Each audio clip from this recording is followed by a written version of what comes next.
I could ever remember sines, cosines and tangents. And fear not, all you have to know is that the altitude, the angle of the star above the horizon, is 2 tan to the -1 opposite over adjacent. But all you had to do in practice was to read it off on the shaft of the cross staff, making sure that you used the right edge of the shaft to correspond to whichever of these particular cross pieces you were using.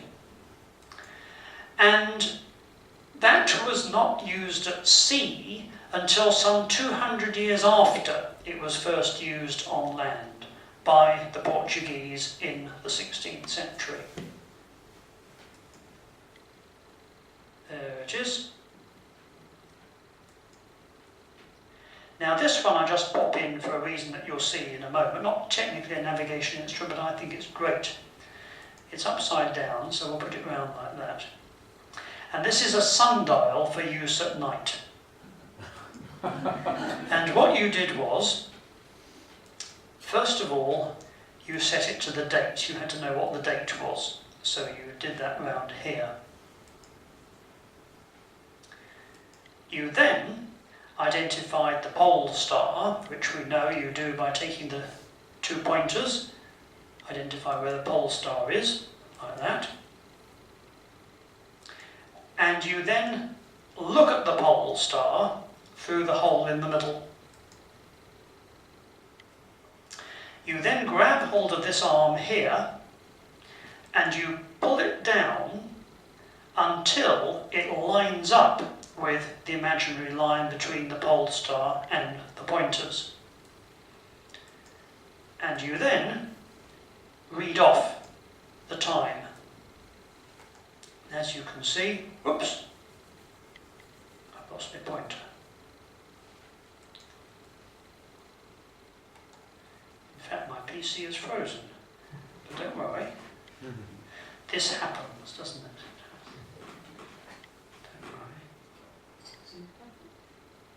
There we go. Oopsie, it's alright, it's come back now. There we are. Yep, so about 8:30. And that was called the nocturnal. And I think it's really cool.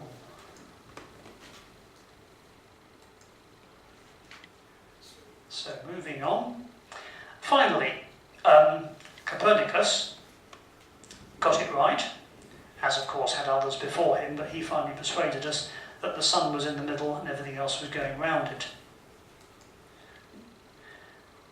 The Battle of Portsmouth, 1545, the Mary Rose, pride of Henry VIII's fleet, after a long career of some over 30 years.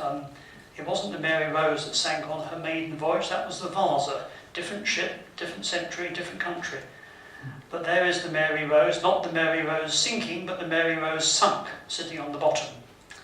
And we were surprised, or certainly impressed, if not surprised, to discover in the wreck of the Mary Rose gimbaled compasses, 2 of them in fact they found almost indistinguishable to those of some 300 years later.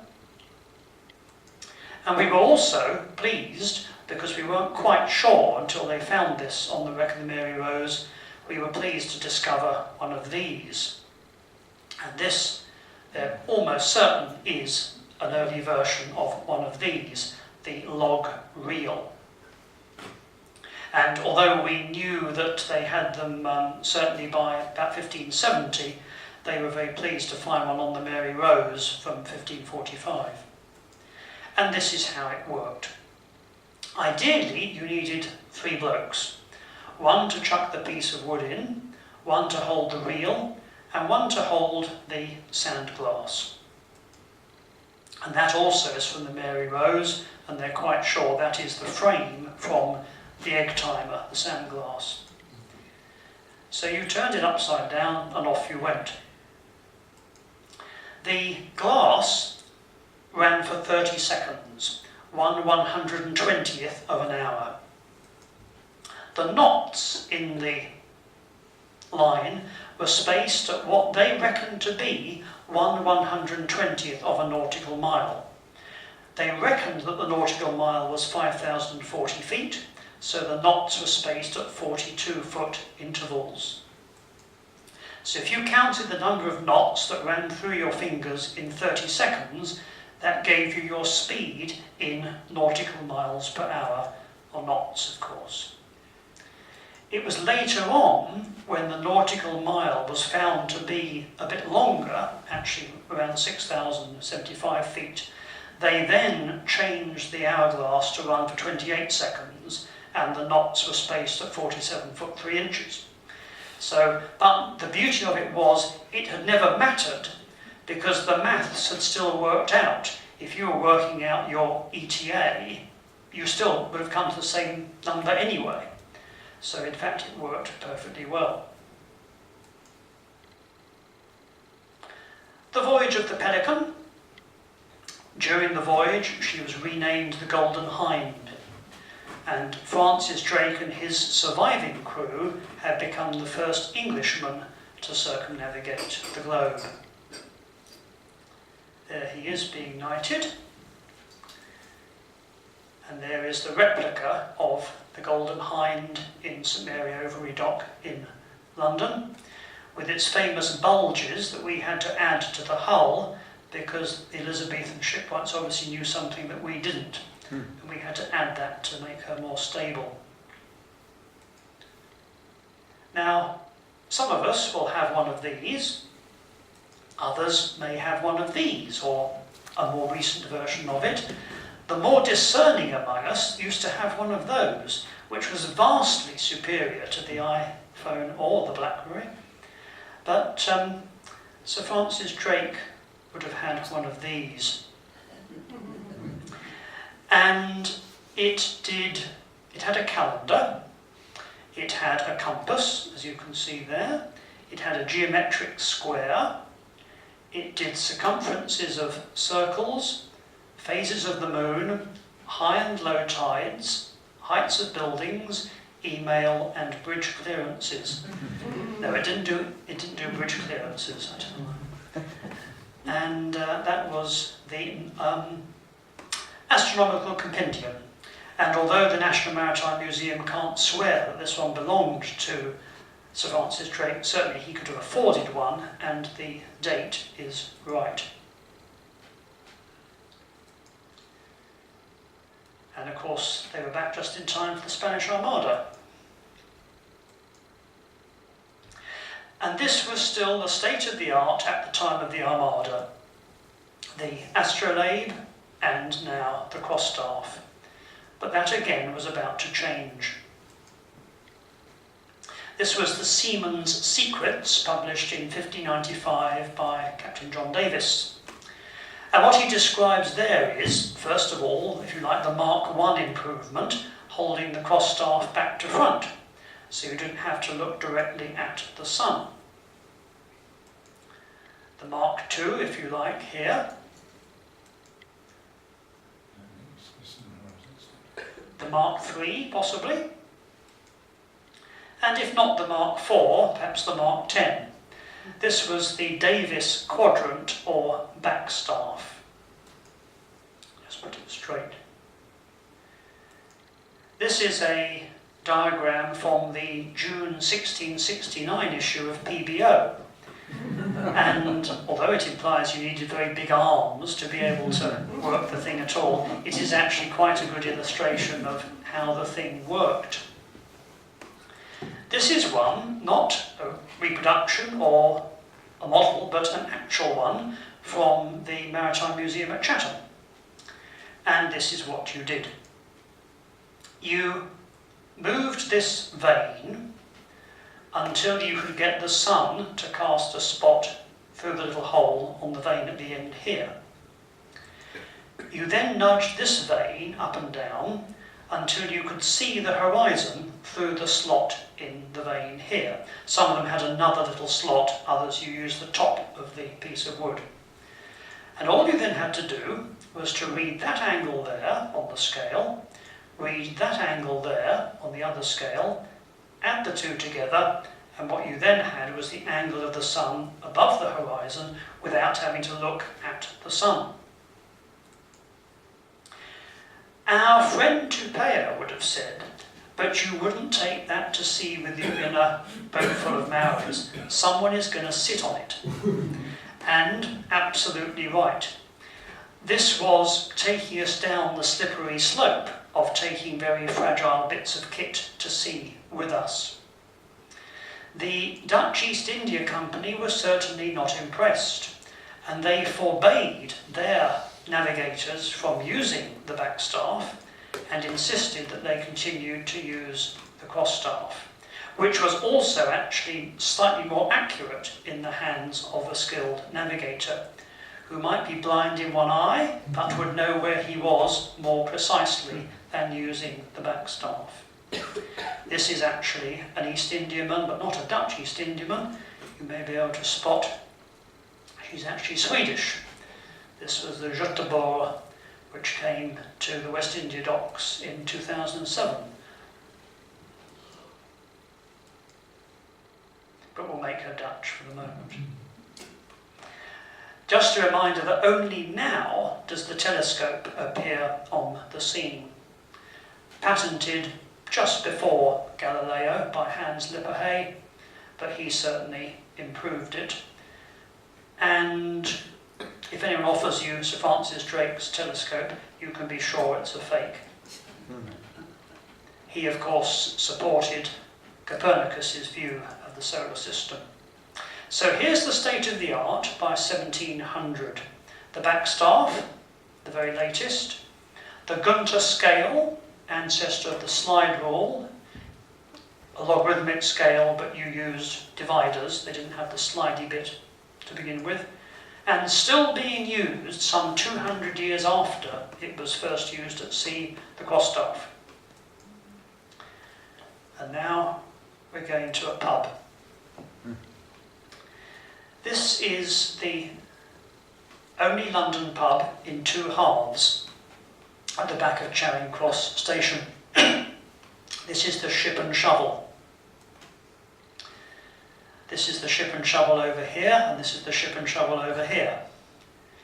And its ensign, which sadly they've recently actually changed, but you can see the original of this painting in the Royal Observatory, normally at Greenwich.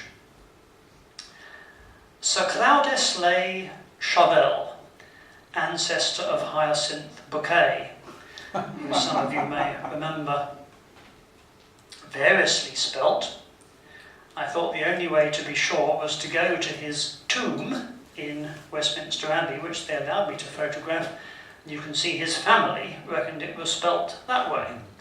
Sir Cloudesley Shovel, as we normally call him. 22nd of October 1707, some 21 ships, 15 warships and 6 others, were returning from a successful attack on Toulon. They came into soundings and reckoned they were clear to turn northeast into the channel. But they were actually here, and when they turned northeast, of course they piled into the Scilly Isles. Some 2,000 men were lost, the greatest disaster, more or less, in the history of the Royal Navy. Sir Cloudesley himself, we think, made it to shore where he was probably murdered, but not really proven. The extraordinary thing is that although, yes, we all know that this was one of the incidents that is supposed to have led to we must find longitude. Yes, they were out in their longitude by some 100 miles, but look, they were 120 miles further north in their latitude. They were further out in their latitude than they were in their longitude, which was really unforgivable. And of 145 compasses examined after the disaster, only 3 were found to be serviceable. Such was the parlous state of navigation in our Navy. But yes, this of course led to the Longitude Act in the reign of Queen Anne. Now, longitude, this was the problem. The Earth turns in 360 degrees in 24 hours, 15 degrees in 1 hour. So 1 degree, 1/15th of an hour, 4 minutes. So if you could keep track of time back at your arbitrary starting point to within, let's say, a couple of minutes, then you should be able to work out your longitude to within 30 miles or so, which even Captain Cook reckoned was more than adequate. It could be done this way using the lunar distance or angle method. And what you did was to measure the angle between the moon and a known star. You looked that up in tables, and that gave you the time back home. You got your local time from your local site, and that allowed you to work out your longitude. But of course it was quite difficult to measure this with sufficient accuracy.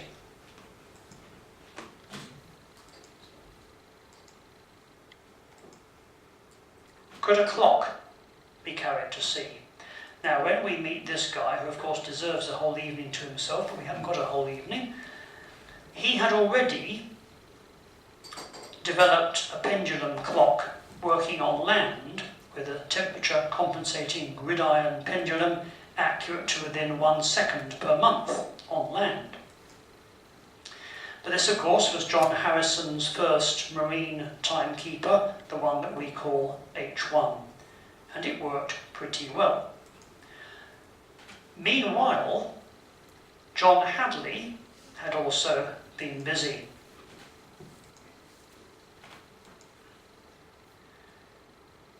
This is a mirror. If a ray of light falls on the mirror, it bounces off at the same angle. A physicist has told me off for measuring the angles here and here.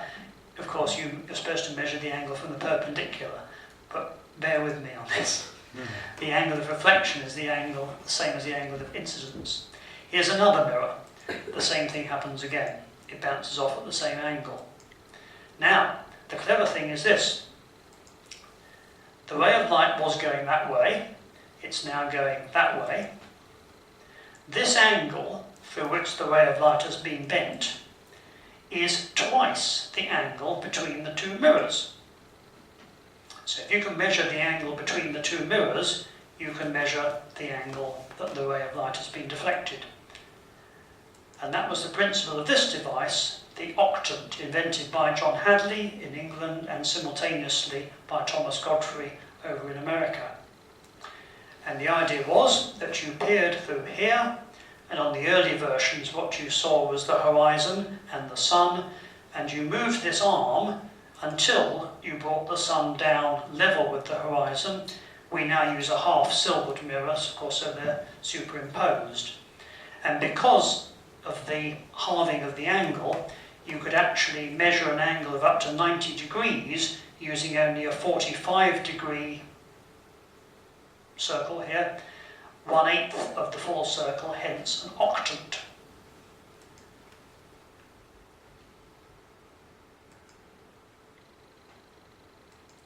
We must press on, and on to John Harrison's second marine timekeeper, the one we now call H2, took him 2 years. There it is in its gimbaled case.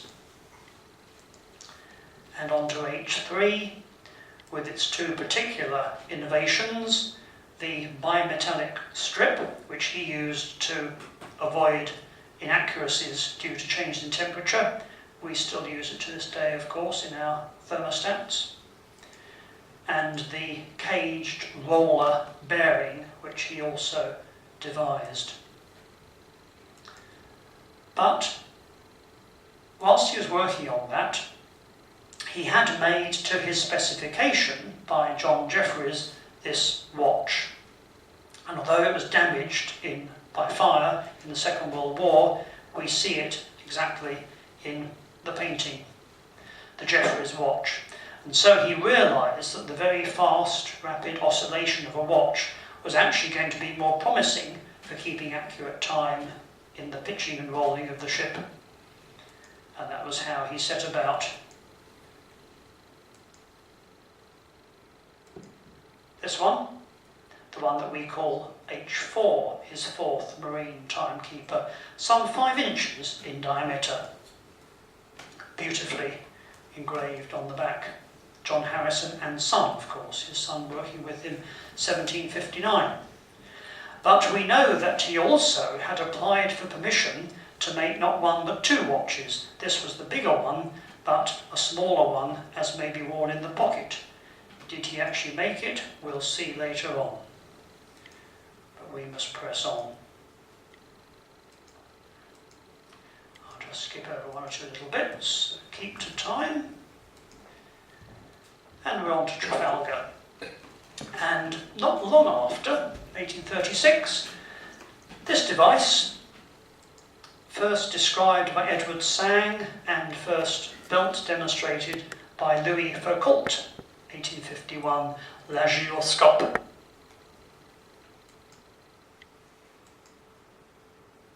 Now, this is an in-joke. I know 2 people in the audience will know Graham Cattell, and when I saw Graham Cattell in this photograph, I assume this, the rest of you, sorry, you won't know. He is the chairman of our Baltic section, a stalwart of the Cruising Association, and I was surprised to see him in this photograph, but no, it isn't him. This is a meeting in 1884 in Washington, D.C. Can you guess what they met to talk about? Watches. Well, yes. Don't you think it looks like Graham Cattell? It does. Yes, Yeah. it does, yes. Douglas and Janice, I think, will agree, yes. They, of course, were talking about this problem of all of the different meridians that were being used, and some charts had to show them all for all the different countries and the different meridians. The choice came down to Greenwich. 41 delegates from 25 countries, 22 voted in favour of Greenwich, 1 against, that was San Domingo, 2 abstentions, France and Brazil.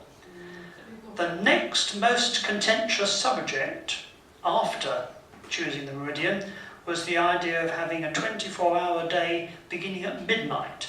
That was absolutely ridiculous to some of the delegates. How could you possibly have a day beginning at midnight? But sure enough, that's what they agreed on. Now, at the same time, this guy was about to become the youngest person ever to sail around the world single-handed. Because he was, of course, the first, but he was the youngest at the time. He was younger than me when he did it too. Captain Joshua Slocum and his famous timekeeper. The only timepiece I carried on the whole voyage. The price of it was $1.50, but on account of the face being smashed, the merchant let me have it for $1. My tin clock and only timepiece had by this time lost its minute hand. But after I boiled her, she told the hours, and that was near enough on a long stretch. Why did John Harrison bother, we ask ourselves. Now, what he doesn't tell us is that he was actually using the lunar distance method, and therefore didn't need an accurate clock. Now, what he also had, and I know that Tony Johns will recognise certainly the box, this is the Walker Excelsior III patent log made by Thomas Walker and Son of Oxford Street. And Slocum tells us in his book that he towed it more from habit than from necessity by the end of his voyage. But sure enough, we know that he did have one of these. Now we must press on. Not the prettiest of ships, launched in 1904. That is the front, in case you're wondering. But she was the first to be steered by this mechanism, the Gyro Compass.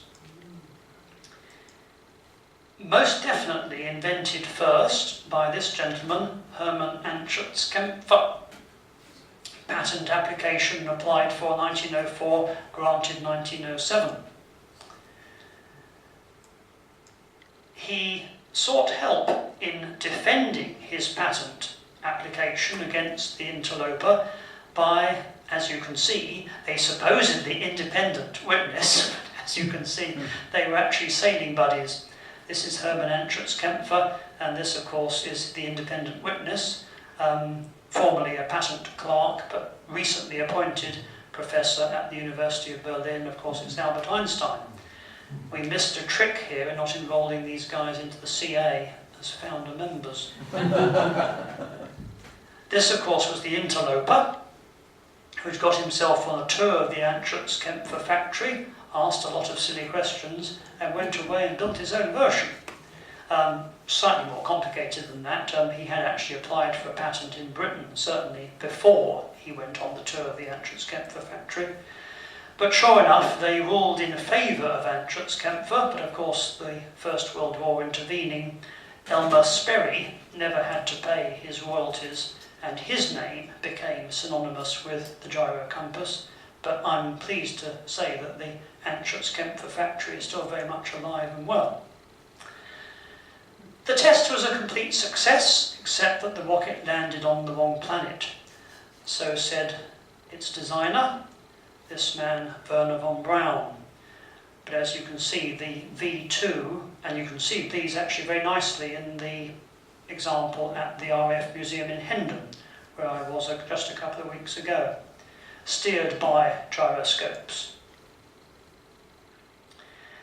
And here's a meeting that took place. We were talking earlier this evening about things that were almost thrown out from the CA library, and this was a little book which we almost did lose. This was the minutes of a meeting that took place in May 1946, at which it was agreed that all of these devices, which I'm now looking at in much more detail for next year's talk, the story of electronic navigation, that all of these devices developed in secret during the war would be released to you and me. And the meeting was chaired by Sir Robert Watson Watt, who to us is the father of radar, but of course there are a lot of others involved as well. A logo, which future generations may struggle to interpret, but here is another logo, slightly easier to interpret. You can see it's going to run from 1957 to 1958. You can see it's International Geophysical Year, and you can see that the French have a seat on the organising committee. This is the Russian version, and you can see that the French get onto that one as well. The Americans said, we're going to put a satellite into orbit during International Geophysical Year. The Russians said, we are going to put a satellite into orbit. And so it should have come as no surprise at all when they did exactly what they said they were going to do on the 4th of October 1957. Sputnik 1. And this, I've got a better picture now. The interesting bit, that's the radio transmitter in there. And there was a group of scientists at the Johns Hopkins University in America, and I'm studying their story now, and with, thank you very much, Tony, for the input that you've given me, the help with the story of what would become transit. If from the signal from Sputnik, they found they were able to work out where Sputnik was. And this was actually, I'm just looking at their story now, it was, jot their names down. Yes, Bill Geyer, George Weifenbach, Frank McClure and Richard Kirshner. They realised that they could work out from the Doppler shift of the signal from Sputnik where it was. Could you not do it the other way around? If you knew where the satellite was, could you not work out where you were? And that, of course, was the origin of satellite navigation, which will be in next year's talk. It was felt desirable that the warhead should land in the right country. Making sure that it did fell to this gentleman and his team at MIT. This was Charles Stark Draper, the father of inertial navigation, used both for the submarine and for the Polaris missile. It was an early version of that, which was inside this vessel, the ship's inertial navigation system, using gyroscopes, and it was an early version of that was inside the USS Nautilus when she passed beneath the North Pole on the third attempt on the 8th of August 1958. The other attempts were supposed to be secret. The crew were sworn to secrecy, got back into harbour and found that everybody knew all about it.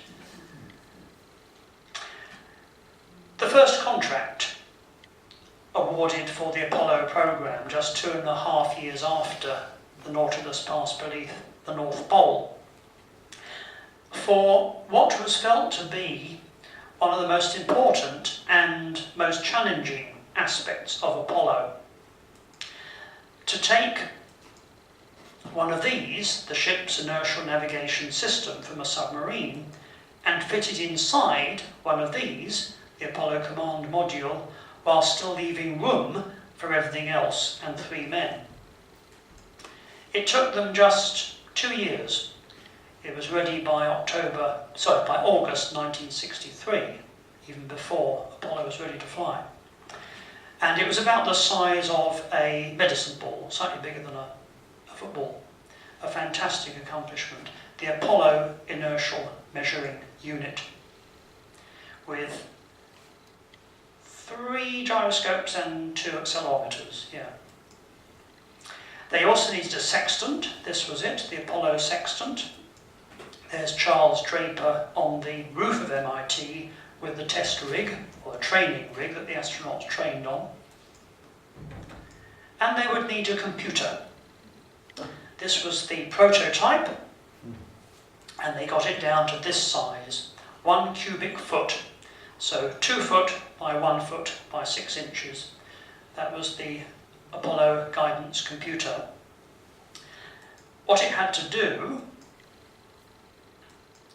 was to coordinate between the inertial measurement unit, the sextant over here, the thrusters and the telemetry. That would require an enormous memory capacity, 36K, 36,000 bytes. Now that's not just less than is in your mobile phone, that's less than is in your washing machine. And this was how it was stored. This was the magnetic core, or magnetic rope memory. Each one of these little ferrite cores represented a 0 or a 1. And it was called magnetic core memory, or LOL. LOL stood for little old ladies, a somewhat uncharitable description of these young ladies who knitted the magnetic rope memory. And they're still working to this day.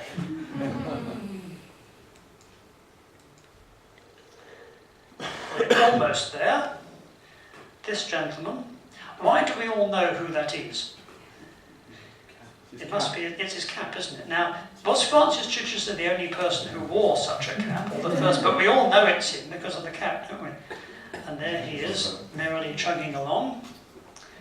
He, of course, stopped once on the way round, knighted using the same sword, so we're told. So all that was left to do was to go round without stopping. Now, not only had no individual person been round the world without stopping, no vessel had ever been round the world without stopping. So what Sir Robin did was, of course, a remarkable achievement. And while he was away, and you think, well, did he not know what was going on? No, he didn't, because he didn't have his transmitter radio had broken down, and he didn't have a radio to hear the news. Whilst he was away, these guys would also be travelling. They would travel some 250,000 miles out and back. It would take them 3 days out, 3 days back. Werner von Braun, head of the design team for the Saturn V.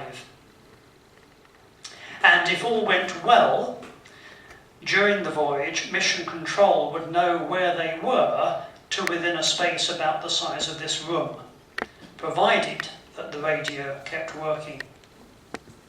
But during Apollo 8, of course, they also needed to test to make sure that they could actually find their way home if everything went pear-shaped and they lost the communications. And they also needed the Sextant in order to align the inertial navigation unit. And so that was Jim Lovell testing the Apollo Sextant, and that's their famous photograph, Earthrise, Christmas Eve 1968.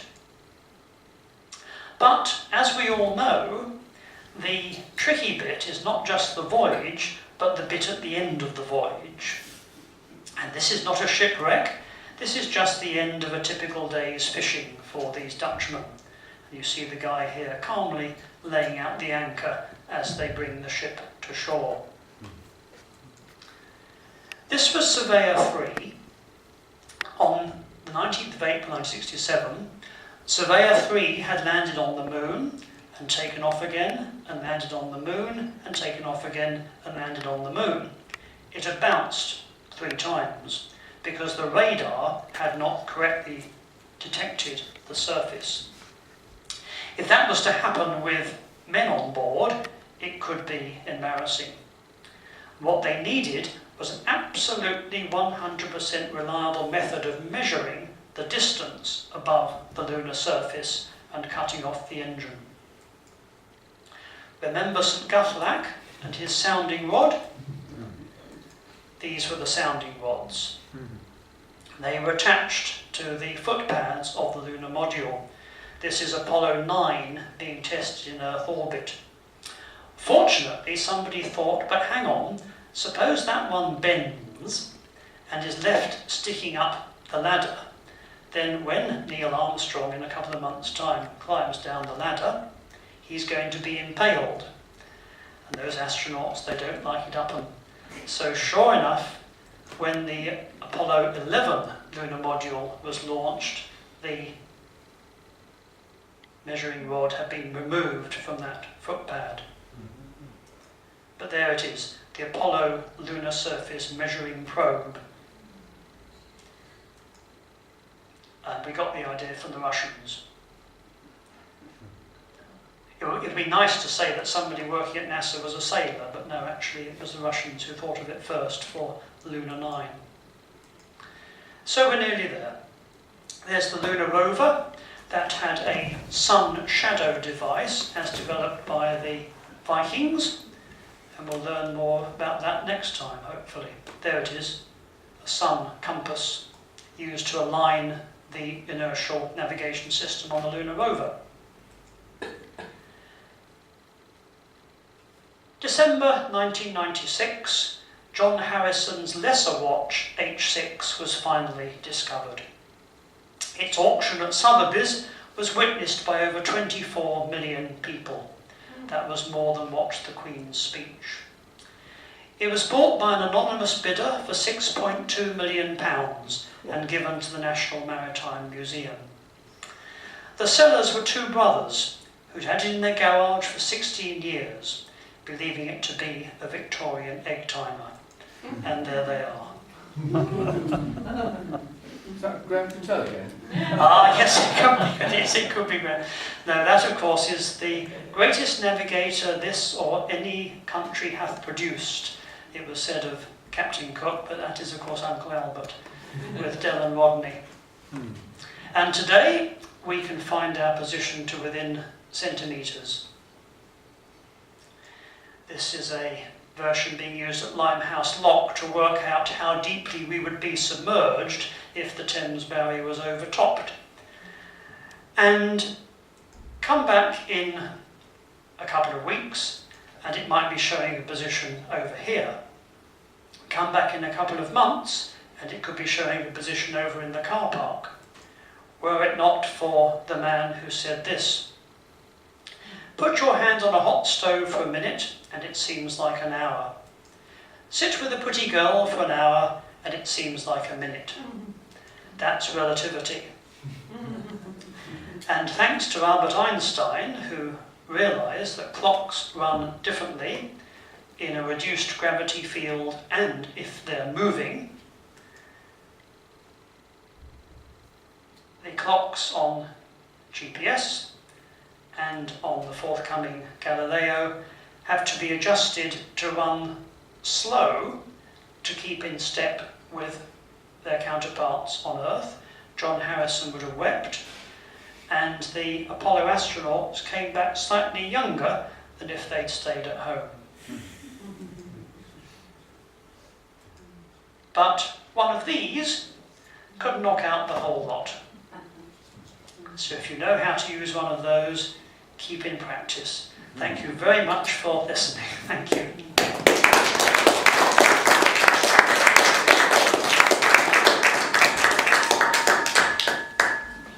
Well, brilliant.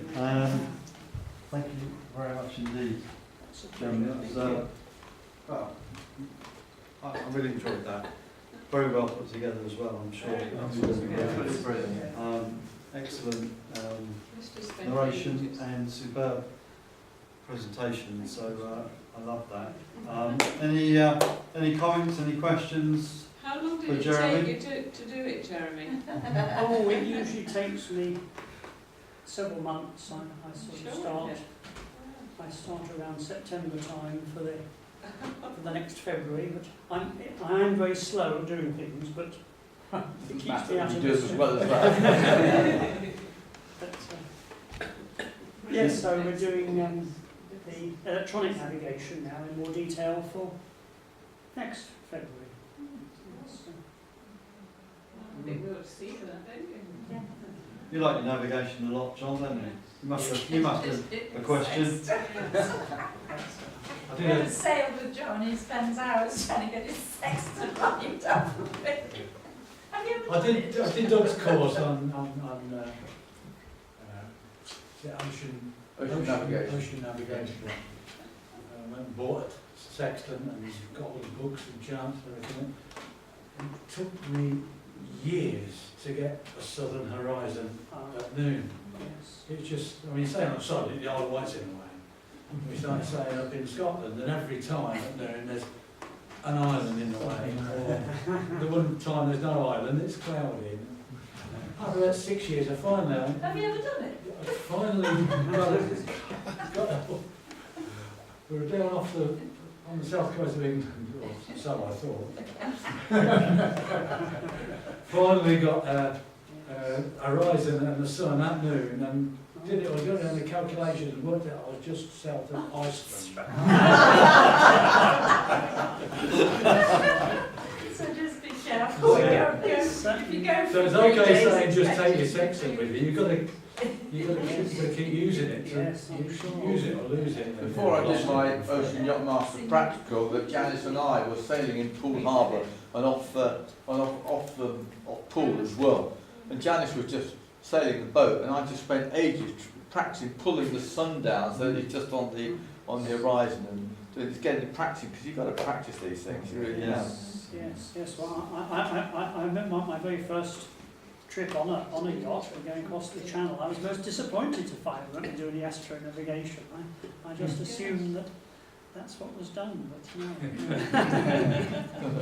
I was particularly impressed with I think it was called the compendium. Was it made of brass?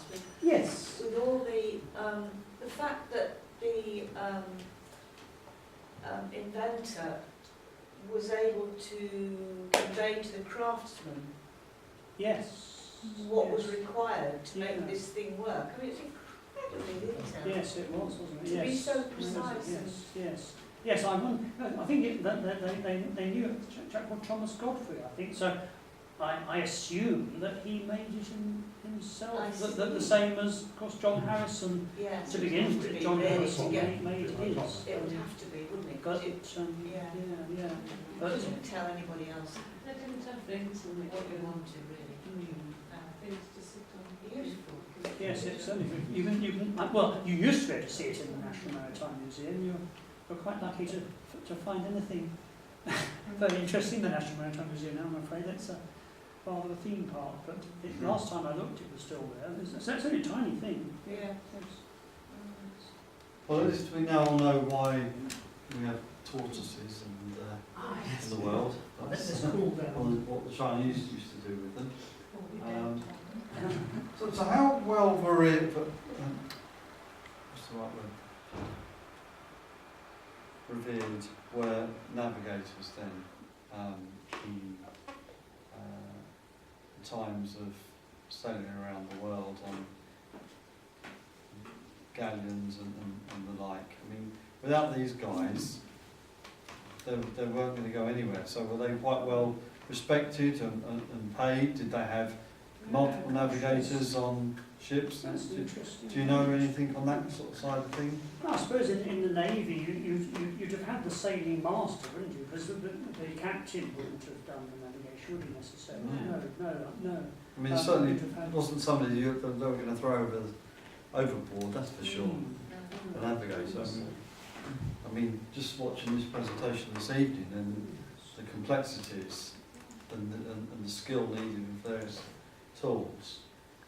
But it's like you John have to was look- saying, you have that to you've look got after to that practice these things. It's Yes. all right. You know, we just don't practice. Very few people practice navigating and working out their position using the sextant these days. Well, I should think there weren't many people on the boat, on the ship, that knew what to do with this, the skills required. What about Thor Heyerdahl? What did he use when he went across? Oh, that's interesting. I can't remember. Does anybody know what Thor No, we went up, I'm we've sure been up there, he we've would seen the Fram and yeah. all of them, but I can't remember what they did. I wonder whether, I mean, obviously he could have taken a sextant. I don't know whether he chose not to. No, I don't know the answer. Unless I look in his book.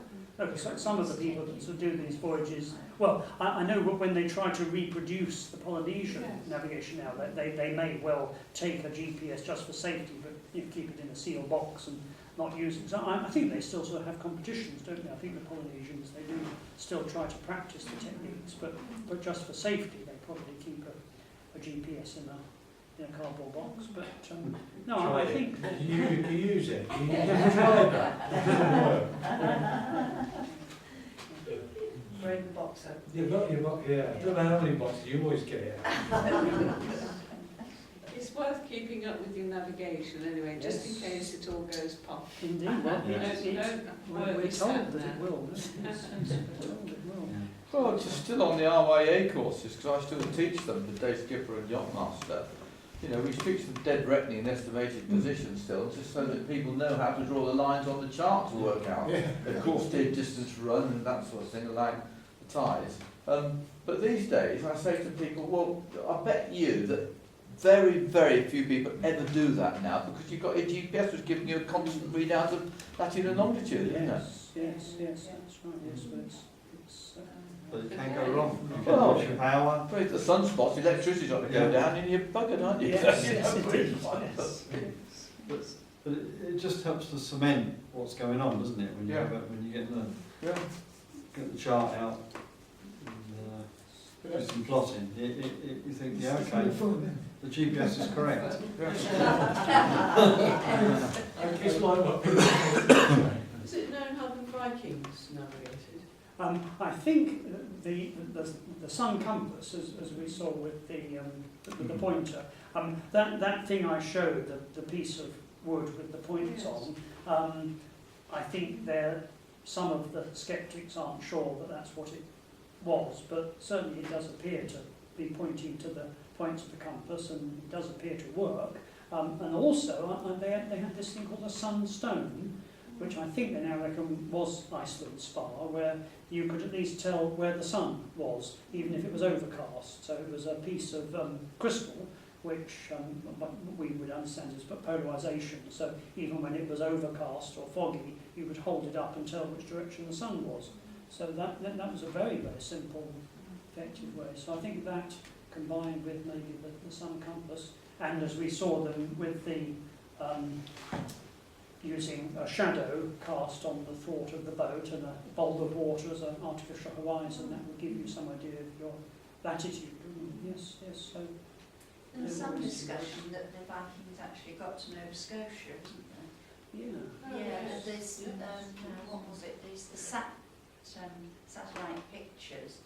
Some, I can't remember the detail now, but some woman who was doing geology looked at them and she recognised a similar pattern to others where they've been, and they've been allowed to excavate a bit over there. I don't know what the outcome is yet, but they seem to think they did actually get to Nova Scotia, which sort of blows Columbus out the water a bit. Indeed, yes. Yes, oh yes, I'm sure that other people did get there before him, yes, yes.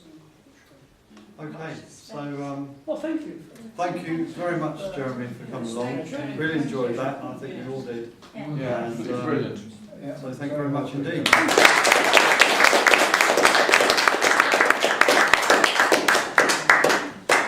Okay. Just a little note, and drop something out in an email. If you have any got any snippets of what you've been up to in the 2016 Yeah. sailing season, and you want to, we're not asking for a story, we're not asking even for a 10 paragraphs, 4 paragraphs, even if it's just a little, couple of sentences on something that was notable on what you've been doing in the year, then post it in to us or email to Tony. Just helps to give us all a little bit of a share on what we've been doing throughout the year. So this isn't an article request, but by all means send in an article, but